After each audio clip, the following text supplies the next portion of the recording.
Relação a Empreendedorismo e Relações Institucionais, que é a agência Marandu, porque o Antônio Roberto já chegou, está aqui. O senhor Edmilson Diniz, superintendente da Vigilância Sanitária do Estado, representando a Secretaria de Saúde. O senhor Azaf Castro, diretor executivo do Instituto Tricomas. O senhor Marcos Bonfim, chefe-geral da Embrapa, do Maranhão. E a senhora Simone Ali Bombardi, representante da AMAFI, Associação Maranhense de Fibromialgico. Associação Maranhense de Fibromialgico, é isso mesmo? De fibromialgia. Oi, Luana, tudo bem? Cadê o deputado? Lá onde?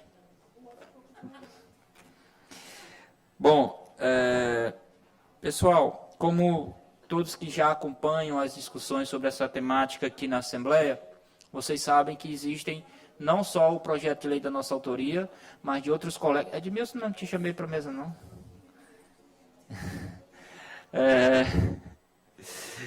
É porque eu pensei que podia ser outro Edmilson, mas Edmilson da Vigilância Sanitária fica difícil ser um outro. Existem, além do nosso projeto, o projeto de lei de autoria do deputado Carlos Lula, da deputada Andréa Rezende e do deputado Dr. Iglesio. A nossa intenção foi apresentar aqui um compilado desses projetos, no formato substitutivo, apensados ao projeto 001 de 2023, de nossa autoria, para que a gente possa encaminhar à Comissão de Constituição e Justiça, apresentando também qualquer uma outra sugestão que possa vir somar a esse projeto de lei. Nós estamos discutindo também com a Procuradoria do Estado com relação à sanção governamental, para que não haja, ou pelo menos que a gente possa corrigir em tempo hábil, algum veto por parte do governador do Estado. Nós temos alguns projetos aprovados em alguns estados, alguns foram construídos dessa forma, dessa natureza, e tiveram poucos ou nenhum veto do Executivo, mas alguns outros tiveram boa parte do seu projeto vetado. E como a gente está trazendo essa discussão a fim de que realmente seja um projeto que ajude a nossa sociedade, a todos os usuários das medicações, a gente está fazendo essa discussão mais ampla e mais, digamos assim, abrangente, para que a gente possa concluir o trabalho. E aqui eu queria agradecer ao nosso gabinete por ter feito aqui esse compilado. Nós gostaríamos de apresentar os slides agora. Nós vamos também dispor esse material para quem desejar, porque o nosso intuito é apresentar na Comissão de Constituição, pedir para colocar em pauta na Comissão de Constituição e Justiça, já na próxima segunda, que ela ordinariamente se reúne às 16h30. Nós vamos fazer a apresentação. Acho que é melhor descer, né? Fica melhor para ver. E aí, se vocês puderem anotar ou ver alguma pauta que vocês pontam divergente, a gente pode discutir. Em seguida, a gente abre aí para as falas que assim alguém desejar, além dos inscritos aqui da mesa, tá certo? Podemos fazer essa temática, essa metodologia, né? Tranquilo? Beleza, então vou começar aqui a fazer a apresentação. Agora tem um microfone solto?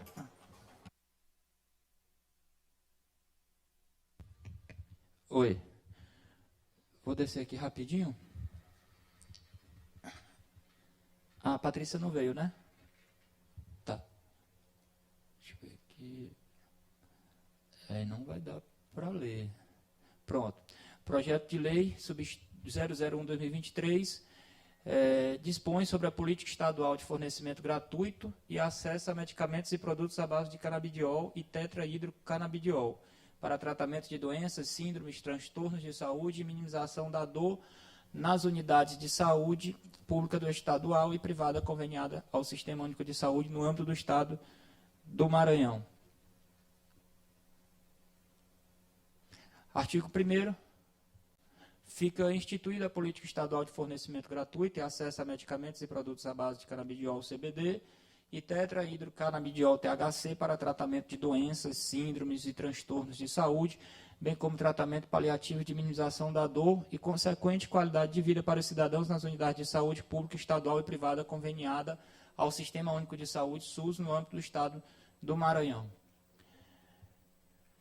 Artigo 2º. A política instituída tem como objetivo adequar a temática do uso da cannabis medicinal aos padrões de saúde pública estadual mediante a realização de estudos e referências internacionais, visando o fornecimento gratuito e acesso aos medicamentos e produtos à base de canabidiol e tetrahidrocanabidiol. As pessoas que necessitem preencham os requisitos contidos nesta lei para o tratamento de saúde de doenças, síndromes e transtornos no Estado do Maranhão. Artigo 3º. São objetivos específicos dessa política. 1.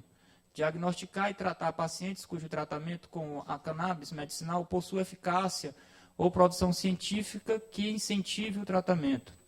2. Promover políticas públicas de debate e fornecimento de informação a respeito do uso da medicina canábica através de palestras, fóruns, simpósios, cursos de capacitação de gestores e demais atos necessários para o conhecimento geral da população acerca da cannabis medicinal, realizando parcerias público-privadas com entidades, de preferência sem fins lucrativos.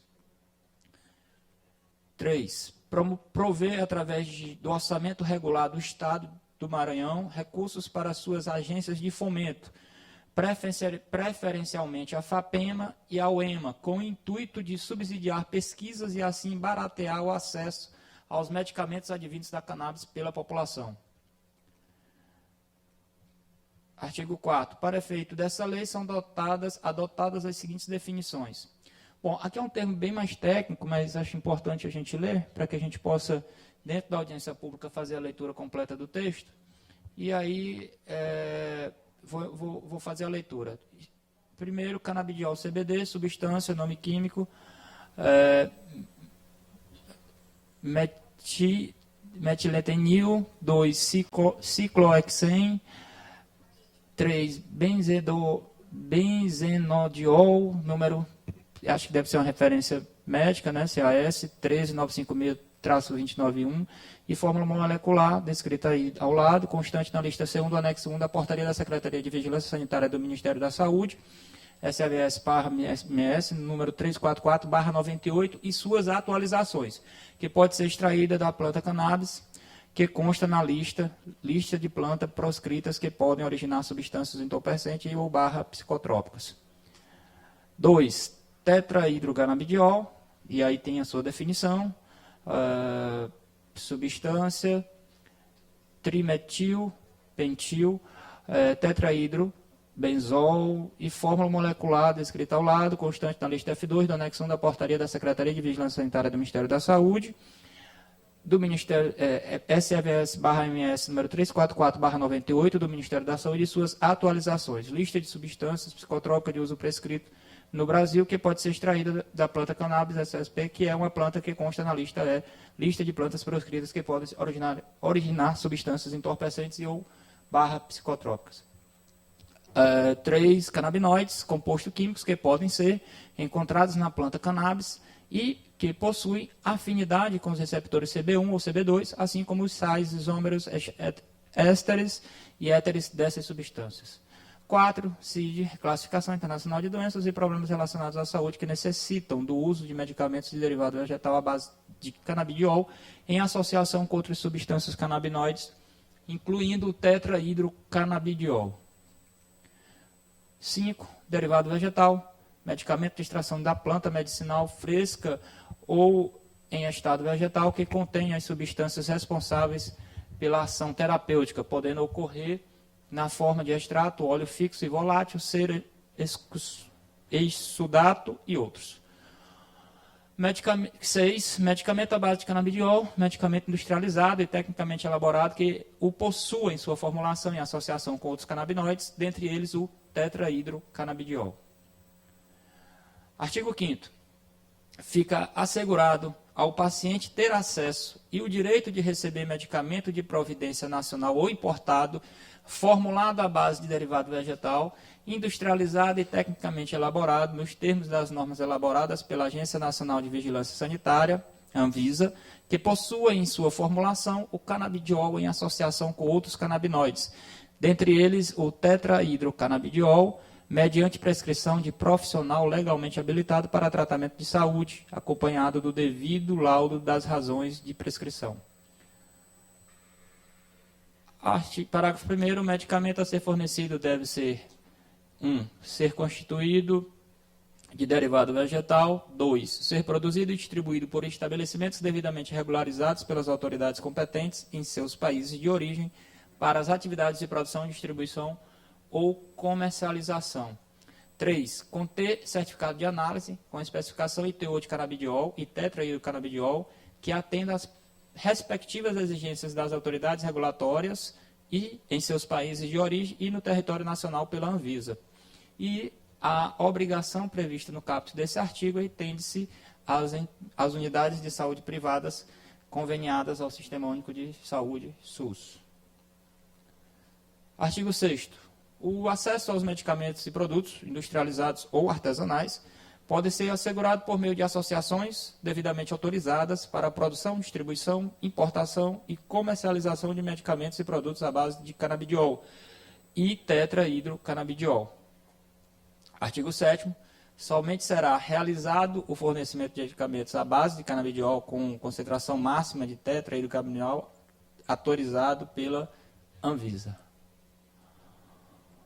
Artigo 8º. Para obtenção de forma gratuita dos medicamentos à base de canabidiol e tetrahidrocanabidiol, os pacientes devem estar cadastrados perante a Secretaria de Estado da Saúde. Parágrafo 1º. O cadastramento deve ser feito em nome do paciente e, caso aplicável, o responsável legal. Parágrafo 2º. O paciente receberá os medicamentos de que trata o caput durante o período prescrito pelo médico, independentemente de idade ou sexo. Parágrafo 3º. O cadastro mencionado no caput poderá ser realizado pelos meios que detêm ser definidos pela Secretaria de Saúde. Devem, no caso aqui deve ter um erro de digitação, devem ser definidos pela Secretaria de Saúde. Parágrafo 4º. A aprovação do cadastro dependerá da avaliação da Secretaria de Estado da Saúde e será comunicada ao paciente ou responsável legal por meio de documento oficial emitido. Artigo 9º. O Estado do Maranhão, por meio da sua administração, direta e indireta, não colocará óbices ao acesso a medicamentos e produtos a que se refere esta lei para pacientes amparados por, primeiro, prescrição médica emitida por profissional legalmente habilitado, a qual deve conter obrigatoriamente o nome do paciente e do medicamento, a posologia, o quantitativo necessário, o tempo de tratamento, data, assinatura e número do registro profissional do Conselho Regional de Medicina. 2. Laudo médico contendo a descrição do caso, o CID da doença, justificativa para a utilização do medicamento indicado e a viabilidade em detrimento das alternativas terapêuticas, já disponibilizadas no âmbito do SUS e aos tratamentos anteriores, podendo este laudo ser substituído por autorização administrativa da Agência Nacional de Vigilância Sanitária, Anvisa. 3. Declaração médica sobre a existência de estudos científicos comprovando a eficácia do medicamento para a doença, síndrome ou transtorno e ou efeitos colaterais dos tratamentos convencionais enfrentados pelo paciente. 4. Declaração do paciente ou do seu representante legal, informando não possuir condições financeiras de adquirir os medicamentos, nem de tê-los adquiridos sem prejuízo do sustento próprio e da família.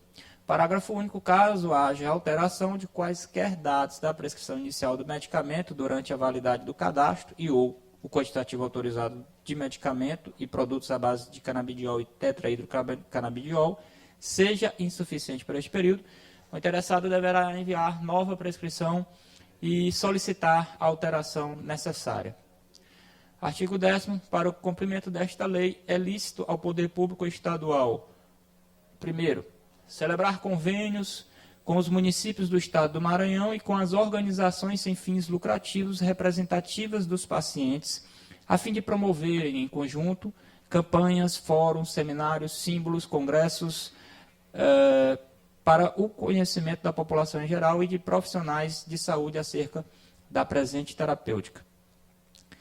2. Adquirir medicamentos de entidades nacionais, preferencialmente de entidades sem fins lucrativos, conforme previsto no artigo 199, parágrafo 1º da Constituição Federal, que possuam autorização legal administrativa ou judicial para o cultivo e a manipulação para fins medicinais de plantas do gênero cannabis. Artigo 11º.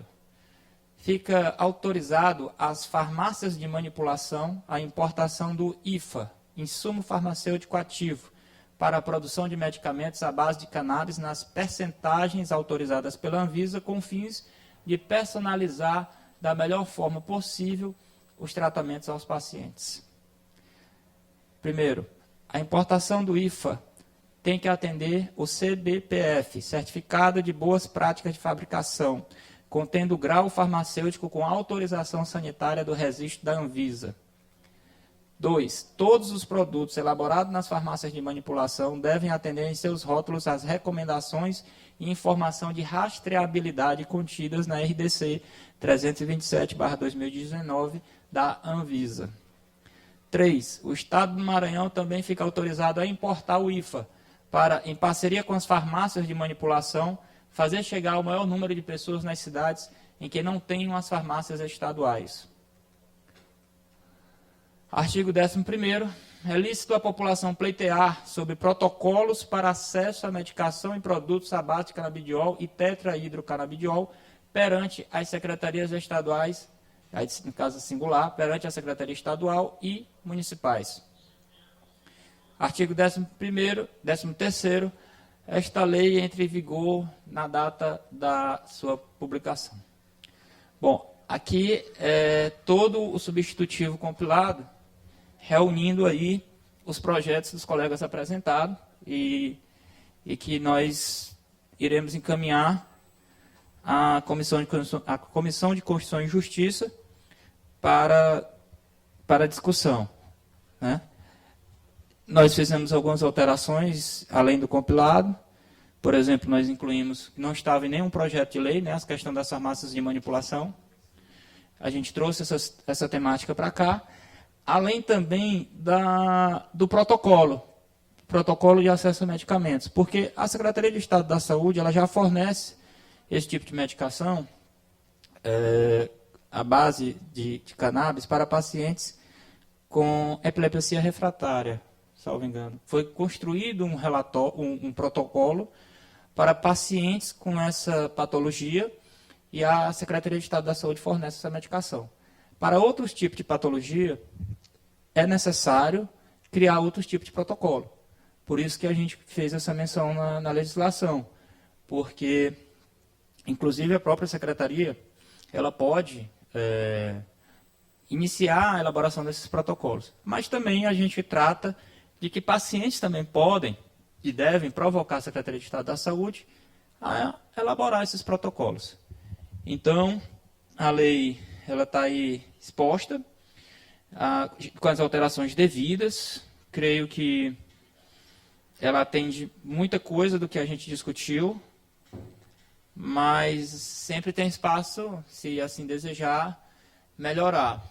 A gente talvez, nessa discussão da CCJ, ainda há tempo para apresentação de emenda.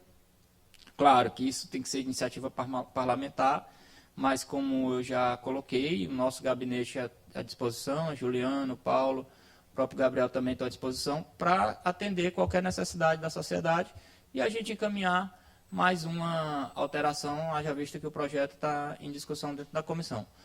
Mas quando chegar ao plenário, aí vai ficar o trâmite mais complicado da apresentação de emenda. Por isso que esse momento é importante e a gente está sendo cobrado pela aprovação da lei e nossa consultoria está aqui também e a gente pode estar debatendo algum aspecto constitucional ou pelo menos dentro da própria reunião na segunda-feira a gente fazer essa discussão.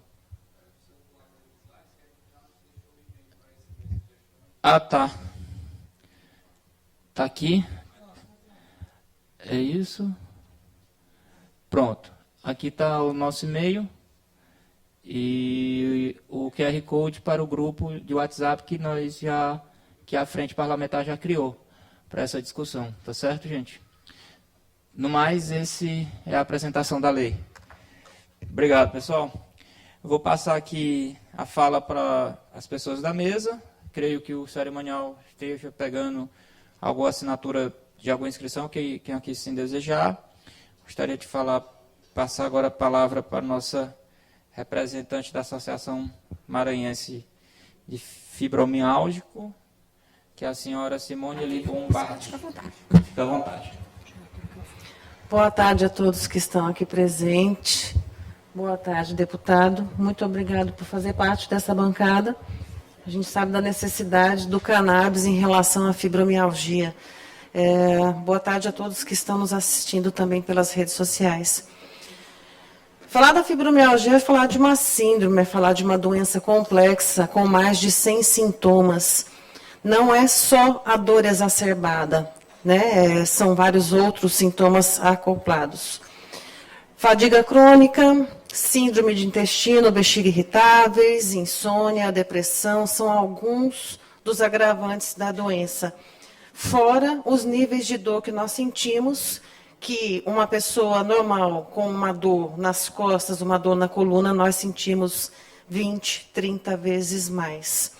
Conviver com medicação convencional é conviver com sintomas adversos, né? Eu mesma, eu tiro por mim, não sou capaz de usar as medicações convencionais porque eu fico dopada. E você ser uma mãe de família, viúva, com 2 filhas para criar, você não poder pegar um carro para levar seu filho numa escola, não poder sair para fazer uma compra, você ser olhado torto. Hoje nós somos deficientes aqui no Estado, com a ajuda de outro deputado que esteve ao nosso lado também. Mas são grandes as conquistas, aliás. Mas você não ter como ser um ser humano normal com as medicações convencionais é muito complicado. Eu tive a oportunidade de experimentar o cannabis e a experiência que eu tive desde as minhas primeiras gotinhas foram, assim, mágicas. Eu me senti de novo um ser humano normal, de poder estar sã e plena para as minhas atividades diárias.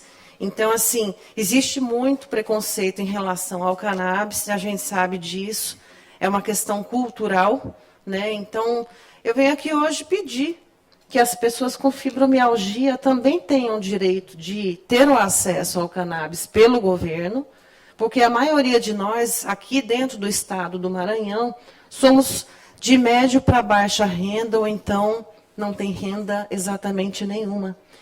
E quando a gente fala de capital, aqui a gente vê que a gente tem um acesso um pouco melhor sobre as coisas. Mas quando a gente fala dos pacientes que são do interior, porque eu defendo os pacientes com fibromialgia do estado do Maranhão. Quando a gente fala deles, a gente fala de pessoas que não têm acesso a nada, nem a médico. Como vai ter acesso à medicação, como vai ter acesso ao cannabis, onde a gente está lutando tanto hoje por essa conquista.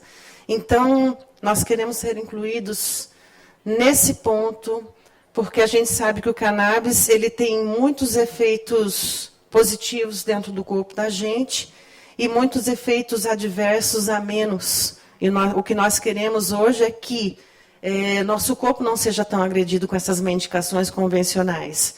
É lógico, os fármacos são muito defendidos pelos médicos.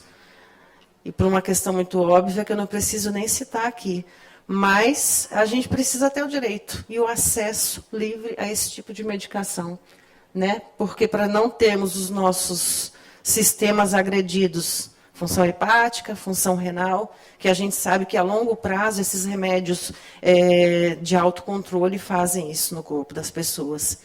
Então, assim, de 2% a 5% da população maranhense hoje vem aqui lhe solicitar, deputado, essa ajuda e essa inclusão da fibromialgia no processo. Muito obrigada.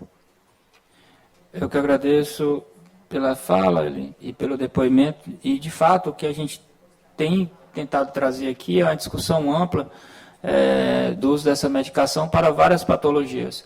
A fibromialgia é uma delas e que a gente espera também, dentro dessas patologias existentes, a SES acelere esse tipo de protocolo e com essa legislação que a gente está fazendo e que o Congresso Nacional tem construído lá, a gente espera que logo essa medicação seja um acesso mais rápido. Por isso que a gente fez questão também de incluir em farmácias de manipulação o debate e acho que muitos municípios do estado também podem fomentar dentro das suas farmácias básicas, dentro das suas farmácias populares, a construção, né, dessa medicação. Aqui eu queria registrar, né, a presença do Dilson Bessa, que está ali, nosso companheiro coordenador do Fórum Maranhense das Entidades de Pessoas com Deficiências e Patologia, do nosso amigo professor Ricardo, da Colhedeira, que também está aqui, que é uma entidade muito importante nessa construção, está conosco desde o início na construção desse processo.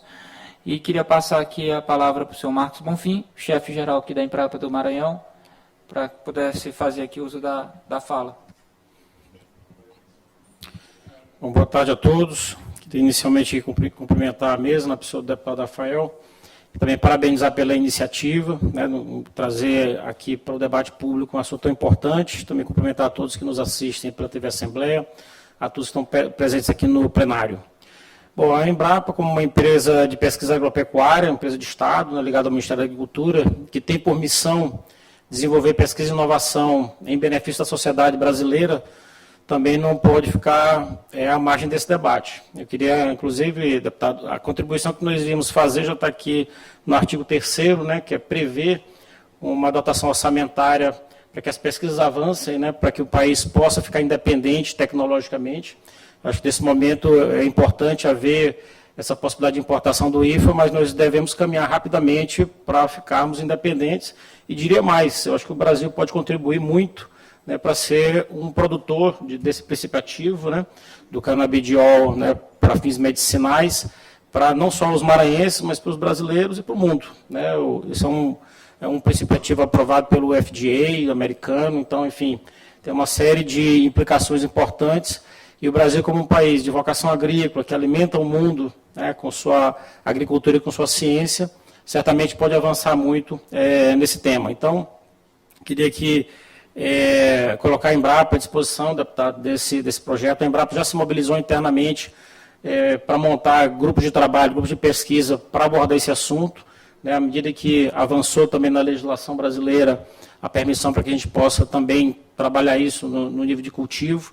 Nós temos um caminho longo a percorrer, né, desde a domesticação dessa planta, entender quais são as exigências nutricionais, entender qual a variabilidade que tem na qualidade desse óleo, que nós precisamos também fazer o melhoramento genético para produzir um óleo com um percentual maior desses princípios ativos de mais interesse farmacêutico, mas nós já temos um know-how muito grande no país. A pesquisa agropecuária no país, não só feita pela Embrapa, mas por toda a rede do Sistema Nacional de Pesquisa Agropecuária, incluindo as universidades, institutos federais, já tem um know-how bastante forte aí na área agrícola. Então, não tenho dúvida nenhuma que com o arcabouço que nós temos hoje no país, nós vamos avançar muito rápido nisso. E gostaria de deixar uma sugestão, deputado, talvez de incluir nesse artigo 3º, não sei se há espaço, seria muito importante que a gente já pudesse tentar deixar amarrado uma dotação orçamentária específica para esse tipo de trabalho. Eu imagino que, pensando na substituição desse produto importado, que não é muito barato, né? Aliás, é muito caro, e também na possibilidade até do avanço da indústria farmacêutica aqui no Maranhão, para ser provedor desse tipo de produto, que o Estado pudesse até investir de maneira mais forte na estruturação, né, e no apoio também para que a indústria farmacêutica possa se instalar, uma indústria maranhense, para explorar esse produto, né, e também colocar o Maranhão dentro dessa perspectiva de aproveitamento disso do ponto de vista comercial também. Já vejo que é uma planta que tem origem em Angola, que tem praticamente o mesmo paralelo aqui do Maranhão. Então, a gente tem muita possibilidade de adaptação dessa planta e de, enfim, de gerar também essa independência e também oferir também algum benefício econômico a partir do momento que o Maranhão pode se tornar um grande fornecedor desse IFA para o mundo.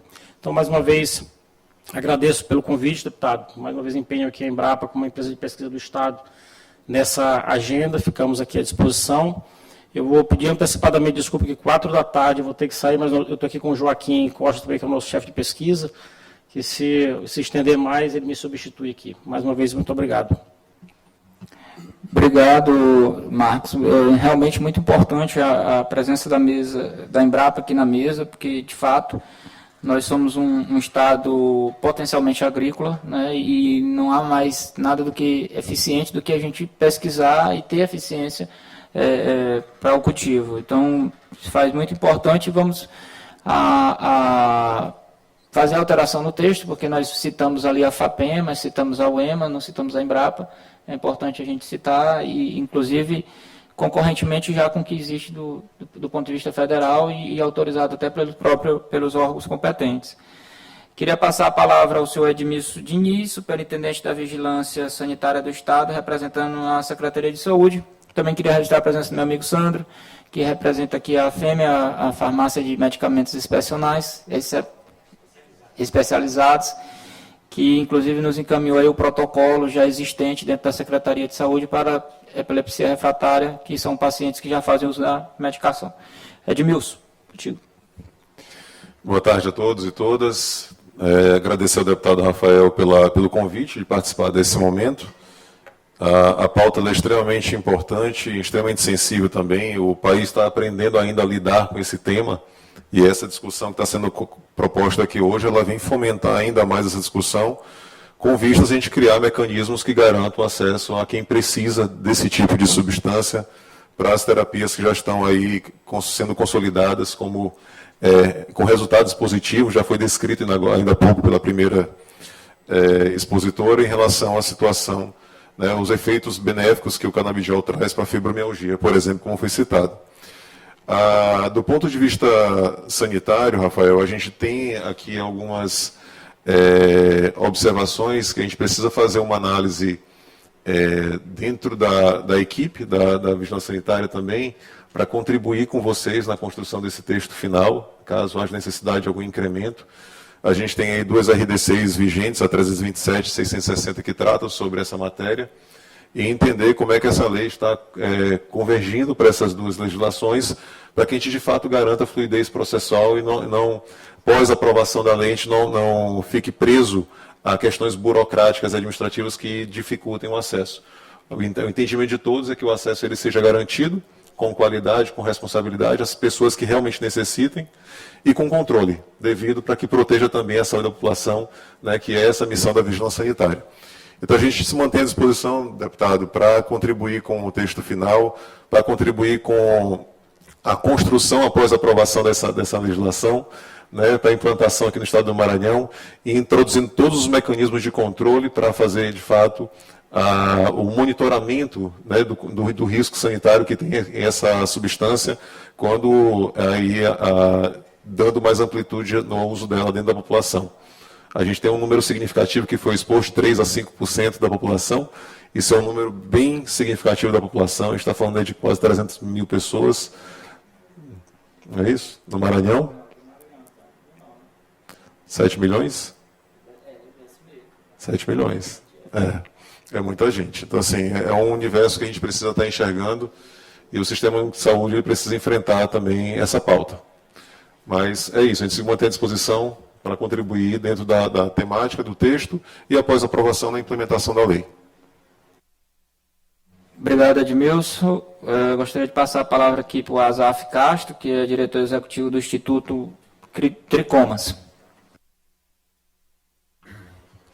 Boa tarde a todos e todas. Agradeço o convite, a iniciativa, deputado Rafael.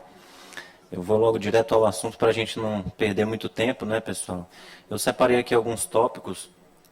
Primeiramente, lembrar da importância desse espaço em que a sociedade civil deve ser representada para ser escutada, né? Senão a gente corre o sério risco de uma regulamentação já nascer defasada, como é o caso de Distrito Federal, São Paulo, por exemplo, né? E é importante que essa discussão seja ampla, né? A gente convoque a sociedade para estar aqui e discutir isso de forma cansativa até, eu diria. Eu acho que a gente não pode objetivar esse debate, né? Eu comecei a ter contato com a cannabis quando eu, há alguns poucos anos atrás, fazia tratamento para depressão com medicamentos alopáticos, e eu ouvi falar que a cannabis seria muito bom para essa condição. E tive dificuldade de acesso, né? Foi aí que eu conheci as associações que estão no Brasil desde 2014. Foi a primeira associação a ser fundada em 2014. E o Instituto Tricomas nasceu no intuito de fornecer acesso a cannabis às pessoas que mais precisam, né? No judiciário, trazendo um rápido cenário atualmente, Nós temos mais de 4.000 pessoas que possuem habeas corpus para cultivo pessoal, né? Eu sou uma dessas pessoas. E nós temos também um pouco mais de 10 associações com autorização judicial para funcionamento. Mas nós temos mais de 100 associações no Brasil em funcionamento que cultivam e praticam a desobediência civil pacífica no atendimento desses pacientes. É importante lembrar que a cannabis é utilizada para fins terapêuticos há milênios, né, reconhecida por diversas culturas ancestrais e também contemporâneas. E é necessário a gente discutir sobre a produção, distribuição, prescrição e a democratização do acesso pelo SUS. Vale lembrar de que o direito à saúde é um direito universal, portanto, não é só quem tem menos condições financeiras que precisa ter acesso, por exemplo, a cannabis. O meu entendimento, o acesso deveria ser universal. E também trazer que nós vivemos no Brasil um estado de proibicionismo. Esse proibicionismo gera medo, nas pessoas, gera receio de que uma planta possa fazer mal, de que uma planta possa trazer malefícios.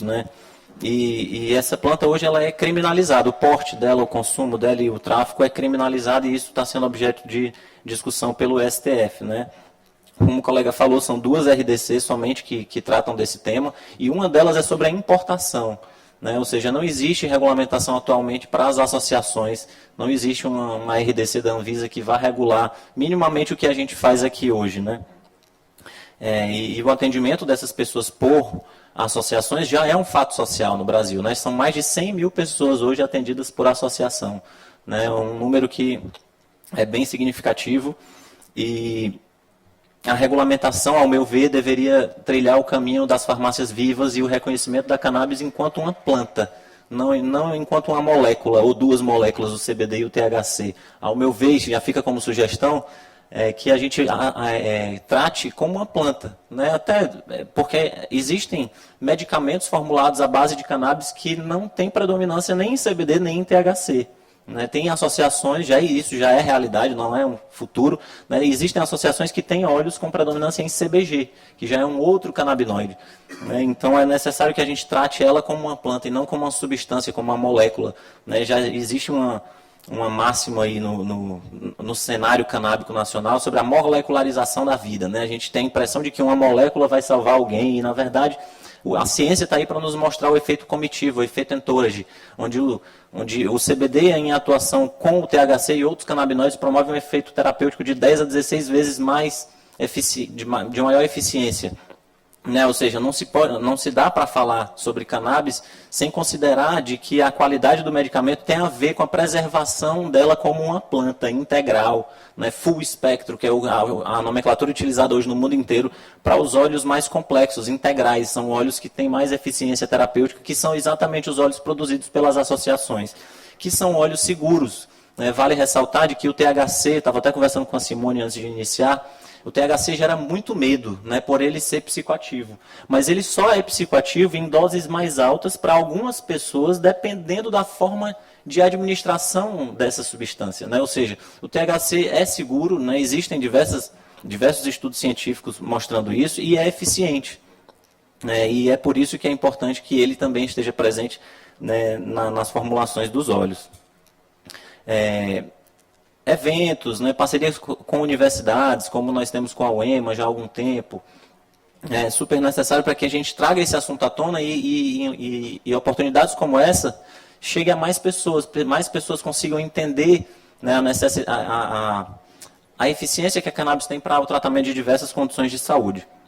Lembrando que o acesso ao medicamento ele está dentro das ODS, o acesso à medicação ele está dentro do direito à saúde como um indicador de desenvolvimento e de desenvolvimento humano. E recentemente, esse ano, a gente vai participar da 2ª Conferência Livre de Cannabis Medicinal. Na verdade, é a primeira de cannabis e saúde mental, e teve em maio a Conferência Livre de Cannabis Medicinal. E lá o movimento traz alguns eixos que eu acho interessante a gente trazer aqui, que são eixos do movimento, que o movimento nacional já vem elencando, já vem estudando, já vem trazendo, que é para a gente ter uma noção de como seria essa regulamentação. Eu vou trazer rapidamente 4 eixos, que é o primeiro, a inserção da cannabis nas políticas nacionais de plantas medicinais, aí trazendo aqui para a nossa realidade estadual. né, criar uma política estadual de plantas medicinais, de fitoterápicos e reconhecer a cannabis como ela é, né, uma planta fitoterápica. Práticas de saúde integrativa, autorização de pesquisa e extensão. Eixo 2, descriminalização do usuário e paciente, reparação histórica e acesso e a normatização do cultivo doméstico e associativo. Eixo 3, criação de uma política nacional, no caso aqui estadual, criação de centros e o eixo 4, a criação de centros de referência e fundos de pesquisa em cannabis, que é o que basicamente o projeto também vem trazendo. Eu também acho interessante ser falado, né, que o projeto traz algumas nomenclaturas e às vezes eu penso até algumas contradições quando ele fala inicialmente que o medicamento precisa ser industrializado. Né, e eu acho que não necessariamente medicamentos industrializados que nós deveríamos pensar esse acesso, né, porque dessa forma a gente já exclui basicamente as associações. Então não adianta a lei falar de associação, se a própria lei também fala de medicamentos industrializados, né? Então, já existem estudos randomizados, duplo cego, e que foi utilizado como referência os óleos artesanais, né? E isso já é fato, né? Isso já existe, já tem comprovação científica. E sobre também a questão da quantidade máxima de THC estabelecida pela Anvisa. Né, até onde eu sei, não existe essa regulação hoje, e para contribuir também com o debate, a Anvisa já tem medicamentos com mais THC do que CBD, né, no seu rol de autorizações. Né, um outro detalhe que eu vi na legislação foi a questão de laudo mais declaração médica. Né, eu acho redundante, né, ter um laudo mais uma declaração médica, porque o laudo ele já traz as informações necessárias para que tenha uma comprovação jurídica de que aquele paciente precisa do acesso. Né?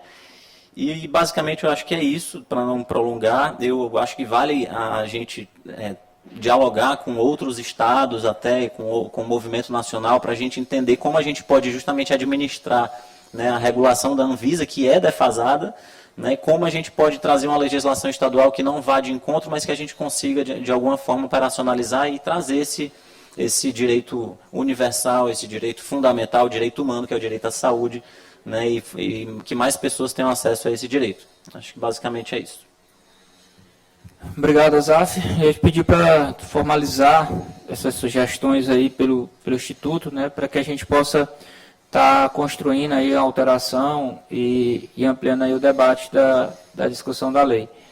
Eu queria passar a palavra ao seu Antônio Roberto Serra, que é diretor da agência UEMA, de Inovação, Empreendedorismo e Relações Institucionais, agência Marandu.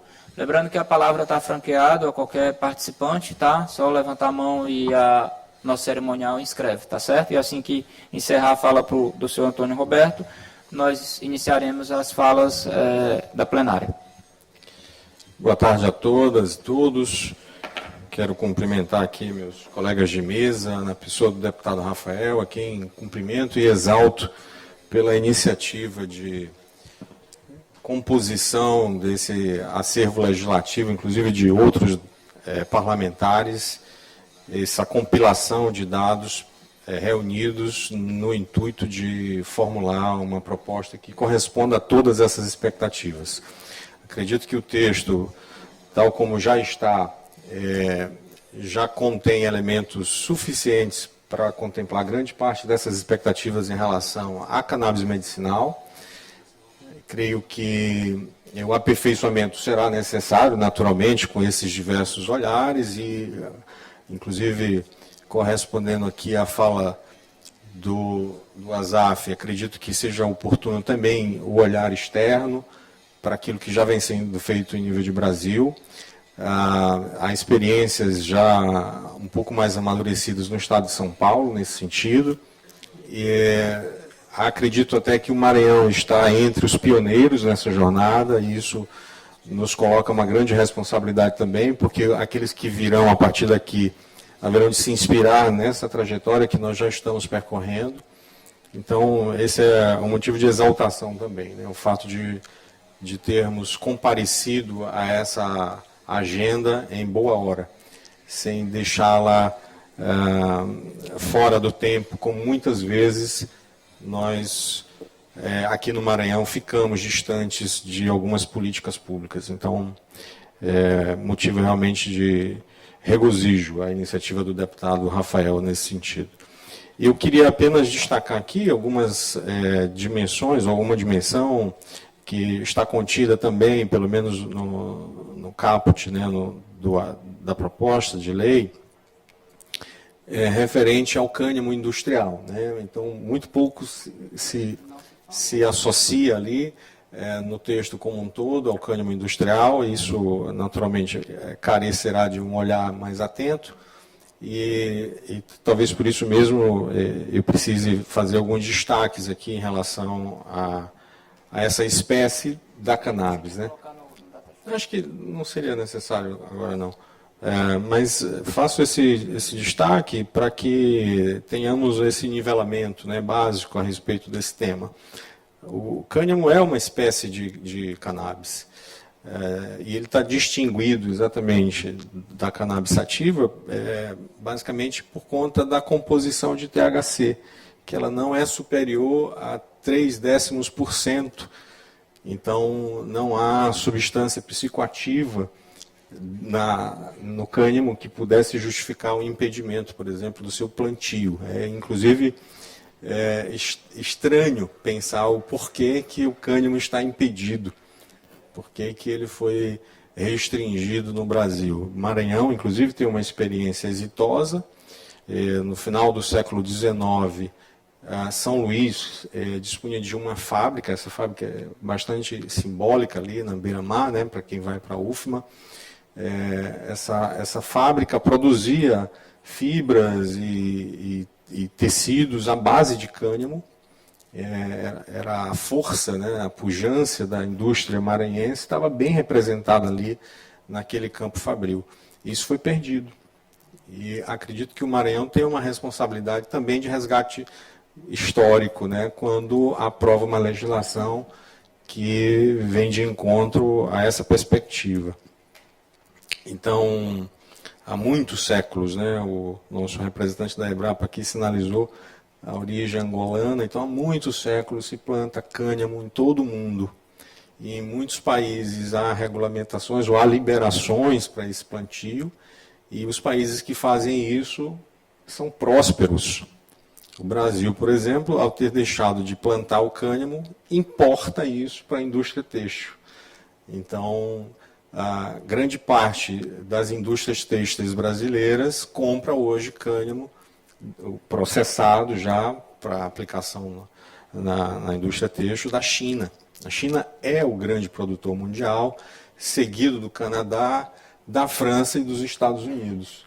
Todos esses países estão faturando milhões de dólares com essa produção e tem um mercado bilionário em jogo que, naturalmente, esses países não querem que esse monopólio seja perdido, né? Então, há esforços de todos os lados para que as coisas sejam mantidas como estão, né? Até esse olhar é necessário que a gente tenha. A Embrapa, por exemplo, tem um papel fundamental nisso também, porque já existem muitos estudos a esse respeito que comprovam, que dão essas evidências aqui que nós estamos tratando.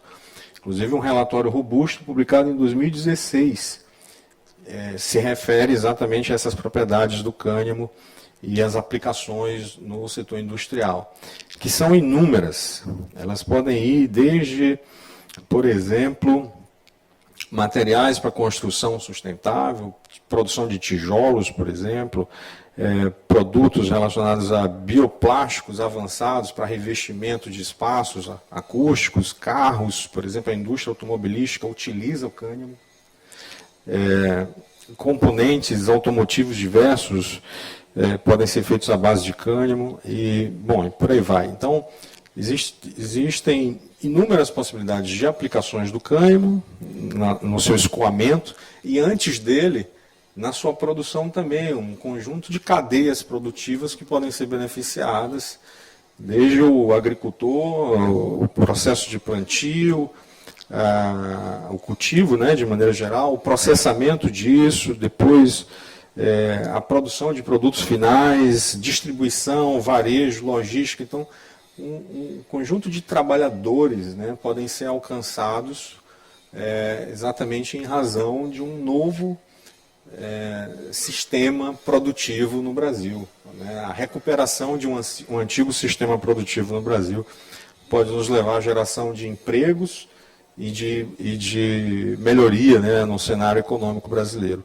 Hoje, no cenário legislativo nacional, aquela PL, a 399, faz menção ao cânhamo, mas de uma maneira também ainda muito incipiente, muito superficial. Basicamente, ele enquadra o cânhamo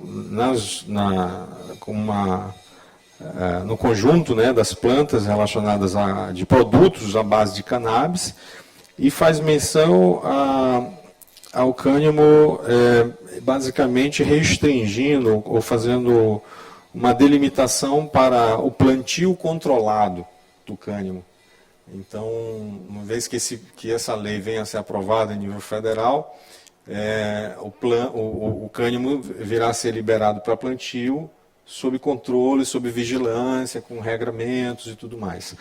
Então, basicamente, essa é a perspectiva no campo legislativo nacional, que naturalmente precisaríamos nos submeter aqui, né? Mas muito bem-vinda a provocação trazida pelo deputado Rafael de inclusão do cânhamo industrial nessa proposta, e acredito que, havendo condições jurídicos, legais, de fazer essa inserção aqui já numa legislação do Estado do Maranhão, devamos fazer isso o quanto antes. Obrigado pela atenção. Obrigado, Roberto. Importante a fala, porque realmente é um mercado importante que, obviamente, como eu falei anteriormente, o Maranhão é um estado agrícola e, com certeza, a gente tem aí condições de, até porque não é algo novo no próprio estado, né? Já tinha uma fábrica aqui de cânhamo. Tem alguma inscrição, Stephanie? Não? Ah, tá aqui, ó. O Bessa quer falar? O professor também? É só para falar também da importância dele, do óleo de cannabis na medicina preventiva, da atenção básica, né? E saúde mental. Acho que isso a gente tem uma economia de compra de medicamento muito grande, porque só o óleo da maconha aí, né, usado na saúde mental, já elimina um monte de medicamentos, né, que causa vários efeitos colaterais, que aí também tem que pensar que essa viabilidade econômica do uso na atenção básica de saúde, nas prevenções de algumas deficiências, de alguns sintomas nas deficiências intelectuais, isso é bem interessante falar, porque tem uma viabilidade econômica perante os remédios alopáticos. Obrigado. Obrigado, Bessa. Professor Ricardo. Obrigado, boa tarde. Obrigado pela oportunidade, deputado, e todos aqui presentes. Eu, como representante da Universidade Federal do Maranhão, professor e pesquisador da área de etnobotânica também, bem envolvido com esse tema das plantas psicoativas de importância terapêutica, incluindo a cannabis, né?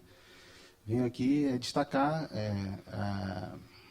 a importância desse projeto, né? A importância da gente estar discutindo esse tema aqui hoje, e quero incluir, assim, a gente pensar a possibilidade de pensar o cânhamo, né, como também um processo de reparação histórica. Eu acho que é muito importante. Eu tive agora em São Paulo, tive contato com a turma do Paraguai, da Câmara do Cânhamo do Paraguai. Lá eu tive a notícia que os agricultores familiares, os camponeses, os campesinos, né, a turma lá está com as sementes na mão, né?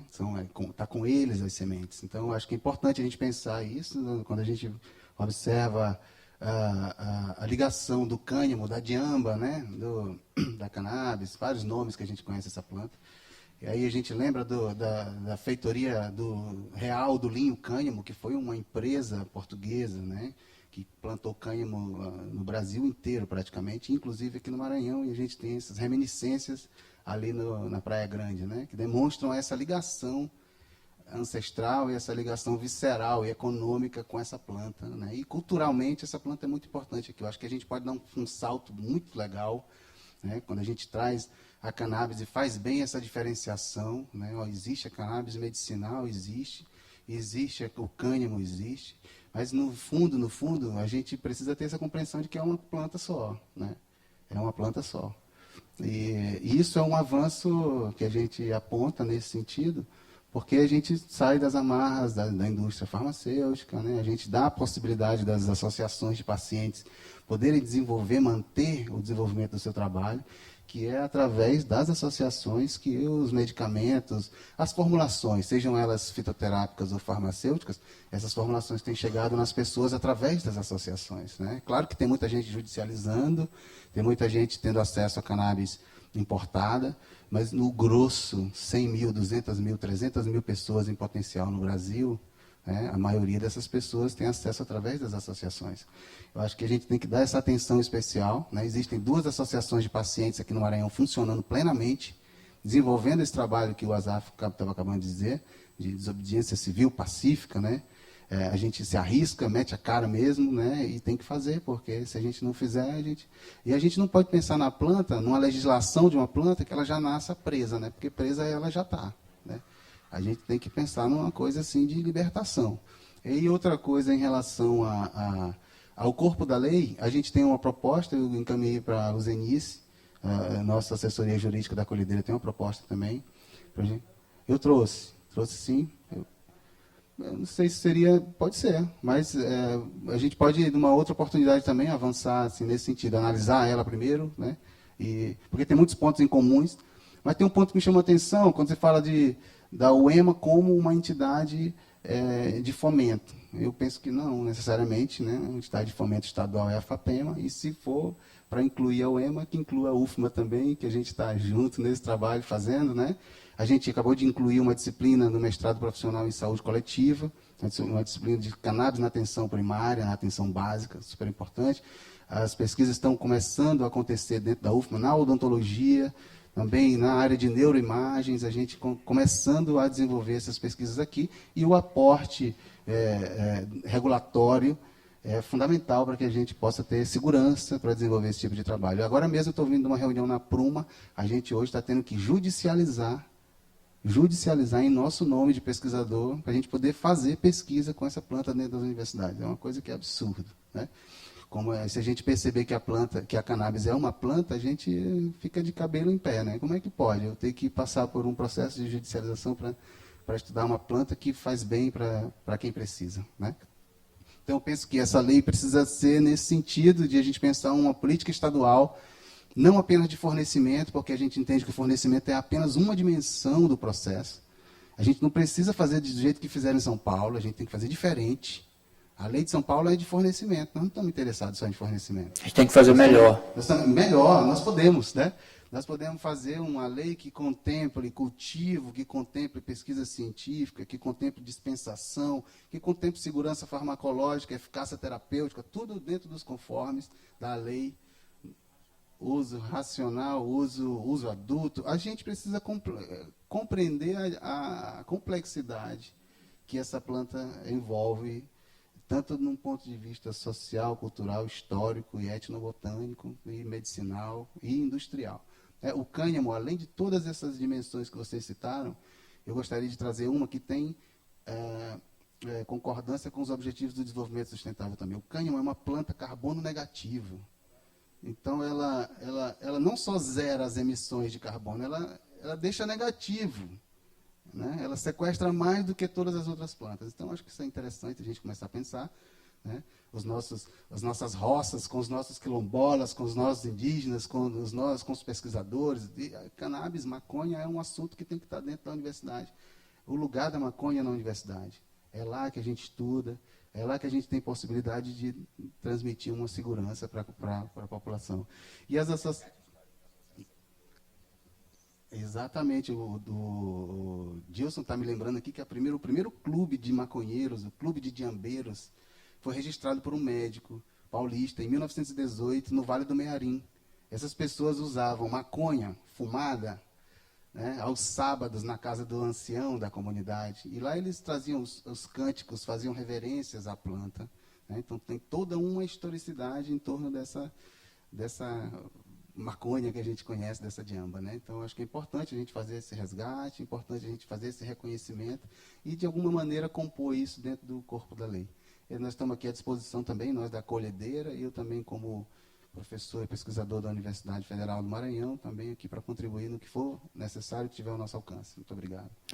Obrigado, professor. Diante disso, a gente já retifico minha fala com relação à Comissão de Constituição e Justiça, até porque não chegou até a nós a alteração da colhedeira, né, Gabriel? Foi direto para a consultoria da Assembleia. Então, caminha para o nosso gabinete também, acho que o Anderson é o nosso consultor legislativo. Aí a gente, não tem como a gente colocar isso para segunda-feira. Vamos fazer uma nova rodada, né, discutir mais a fundo. Hoje tem mais colaboradores, está aqui a FEME, que já entrega essa medicação, está aqui a Vigilância Sanitária, está aqui a Embrapa, que começou também a dialogar. O desembargador Frois, Tribunal de Justiça, também está dentro da frente parlamentar. Vamos dar mais um tempo para que a gente possa abranger tudo na legislação e sair uma legislação modelo para o Brasil, né? Então, a gente fez uns contatos com os parlamentares em São Paulo, o próprio Suplicy, o próprio Caio França também, que é autor lá da frente parlamentar, e a gente fazer esse debate mais amplo, mais eficiente também, né? A Procuradoria do Estado também já entrou no circuito da discussão. Eles estão acompanhando o processo legislativo, a elaboração da lei, para que a gente possa ter, quando chegar do Executivo, a gente ter a sanção. E aí eu sei que é importante a gente ouvir mais. Se a gente ouvir mais, a gente erra menos. E é importante que as entidades encaminhem as suas alterações, para que a gente possa também colocar isso no processo histórico, porque é o que nós estamos fazendo aqui. O Sandro também, eu estou ansioso para ouvir a fala do Sandro, e ele também está ansioso para falar, para que a gente possa ouvir já a experiência da Secretaria da Saúde na distribuição desse tipo de medicação e a construção de novos protocolos, tá, professor? Que é importante também a gente já ter isso estabelecido.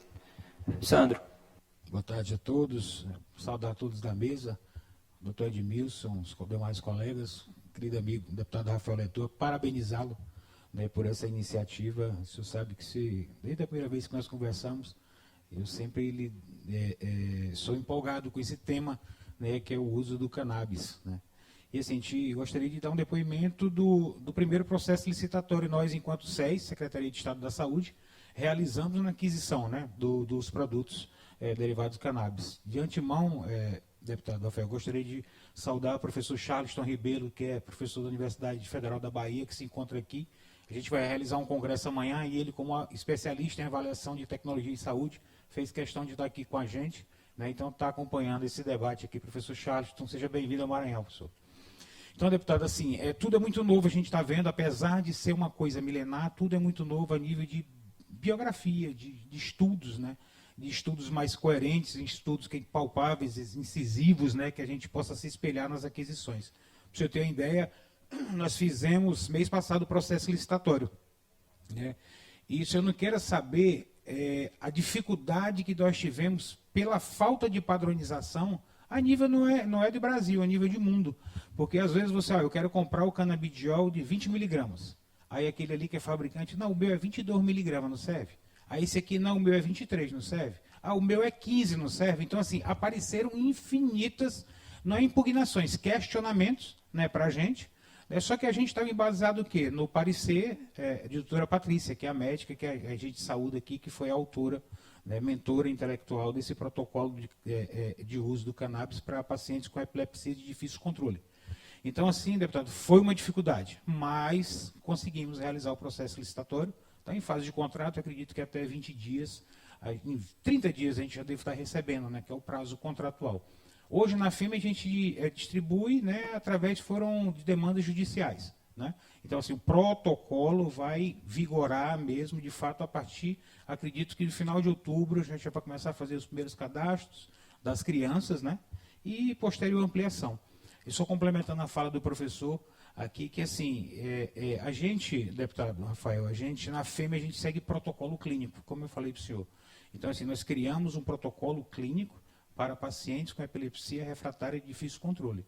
A gente vê que o canabidiol, o cannabis, está sendo utilizado para Alzheimer. Então, por que não pensarmos lá na frente, estabelecer, conversar com uma equipe multiprofissional, estabelecer um protocolo clínico para pacientes portadores de Alzheimer? Isso é sempre a gente lembrando que, para o paciente ter acesso a esse produto, a esse medicamento, ele tem que, inicialmente, ele ser comprovada a refratariedade dele no SUS, ou seja, ele tentou os medicamentos disponibilizados no SUS, né, e isso não surtiu efeito. Por isso é que ele vai estar está sendo prescrito para ele receber medicação. E aí por diante. Então, assim, a gente tem que focar no uso racional, não vai ser assim, o canabidiol é para tudo, não.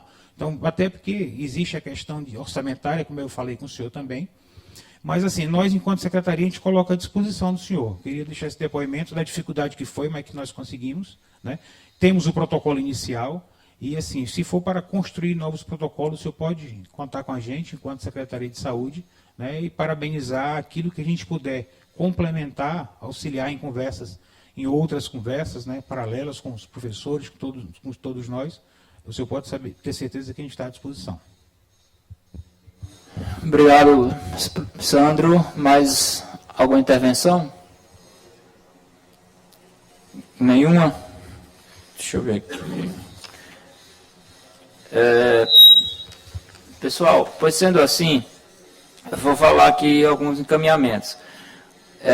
Como nós iniciamos no lançamento da frente a leitura apenas da nossa legislação protocolada inicial, a 001, e que de lá ficou encaminhado que faríamos uma audiência pública com o compilado das outras legislações dos parlamentares, deputado Carlos Lula, deputado Dr. Iglesio e deputada Andréa Rezende. E aqui apresentaríamos aos senhores, às entidades, à sociedade civil, ao povo do Maranhão, para que a gente pudesse receber mais contribuições e apresentar um texto para a Comissão de Constituição e Justiça, no formato de substitutivo, porque tudo se apensa ao primeiro projeto protocolado, que é de nossa autoria, e que a gente encaminha para a Comissão de Constituição e Justiça e lá debate a constitucionalidade. Concluída a constitucionalidade, encaminha-se para a Comissão Temática de Saúde. Esse é o rito, saúde e seguida plenário. Se a gente conseguir chegar num cenário ideal de contribuições, a gente pode, da saúde, encaminhar em regime de urgência, né, professor Anderson, se for o caso, porque eu acredito que a gente vai precisar de um maior tempo para poder discutir mais ainda ao texto da lei em si, e a consultoria também está aqui para nos auxiliar. A gente pode aprová-la no mês que vem, podemos assim dizer, porque nós teríamos aí porque a Comissão de Constituição e Justiça, e eu não quero e nem precisamos ter urgência nisso, esse tema tem que ser exaurido, discutido, ela tem prerrogativa de pedir vista, cada vista demora uma semana, mas geralmente o que acontece de forma mais comum se houver, uma semana, mas é um projeto que está sendo discutido. Os parlamentares não puderam estar presentes, mas tem alguns assessores aqui que estão acompanhando o processo. E a gente acredita que não haja, quando chegar na CCJ, já chegue formatado na sua constitucionalidade. A gente não tem esse problema de vista e, em seguida, a gente caminha ao plenário. Mas eu acho que o importante é estar tudo contemplado dentro do projeto e, volto a dizer, em sintonia com a PGE, para que a gente não possa sofrer nenhum tipo de sanção. No mais, se não houver alguma, não sei se o nosso consultor quer falar alguma coisa, não, né, Anderson?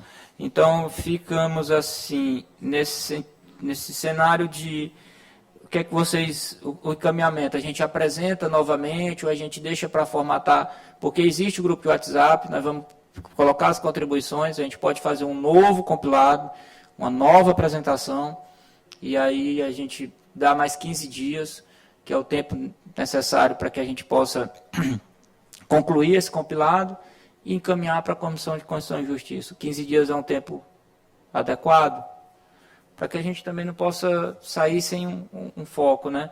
Porque na vez passada a gente terminou a reunião, aí vocês lembraram do evento em São Paulo, né, professor Ricardo? Mas não, nessa data não dá, porque tem em São Paulo, vamos falar. Então, nós poderíamos fazer aqui uma próxima reunião no dia de São Francisco, dia 4 de outubro, que é daqui a 15 dias, a gente marca para a apresentação final do texto, já com todas as contribuições. Vamos deixar previamente agendado, como tem um grupo de WhatsApp que todos participam, tá, Ju, Nonato, a gente deixa... Está aberto, né? Pronto, beleza. O grupo está aberto, o e-mail está aí à disposição, então ficamos assim encaminhados para que a gente possa apresentar todas as considerações compiladas na semana do dia 4 de outubro. Alguém quer se manifestar? Não? Sendo assim, Eu declaro, nada mais havendo a tratar, eu declaro encerrada a presente audiência da Frente Parlamentar. Muito obrigado a todos.